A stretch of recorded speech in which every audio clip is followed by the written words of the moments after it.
Now, scenes of chaos are breaking out in Ferguson in the wake of the grand jury verdict. You're looking at live pictures here. Police have used tear gas on a crowd of rock-throwing rioters, although police officials say that they are rather using smoke bombs instead of tear gas. Several stores have been looted and cars have been set on fire as well.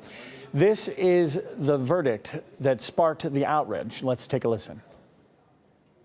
August 9th, Officer Darren Wilson responded to a 911 call. Michael Brown and his friend left a convenience store where an apparent robbery took place. A confrontation then between the two boys and the police officer ends in the killing of Michael Brown. The officer claimed that Michael Brown tried to go for his gun, while bystanders say that Michael Brown had his hands up. Following this incident, the city of Ferguson turned into a battlefield for a length of time between law enforcement officers and anti-police brutality protesters. Heavily militarized vehicles, advanced weapons, and a large number of police officers were deployed in Ferguson, sparking criticism around the country that police tactics were heavy-handed. The National Guard was also brought in at that time when clashes between protesters started to get out of hand.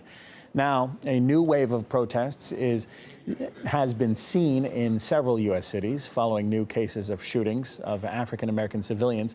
For example, in Cleveland, we just heard in the headlines a 12-year-old boy named Tamir Rice carrying a BB gun was shot and killed by a police officer. And in New York, a black man, Akai Gurley, was killed by a police officer in a dark stairwell. Officials say that the officer's handgun may have gone off by accident, but the police commissioner in that case said that the man was completely and totally innocent. Now, in Ferguson, many local businesses have been shut down in anticipation of race riots. Locals have been buying firearms to protect themselves if mass civil disorder breaks out. The city now has a heavy security presence ranging from the National Guard, local law enforcement, and FBI agents as well.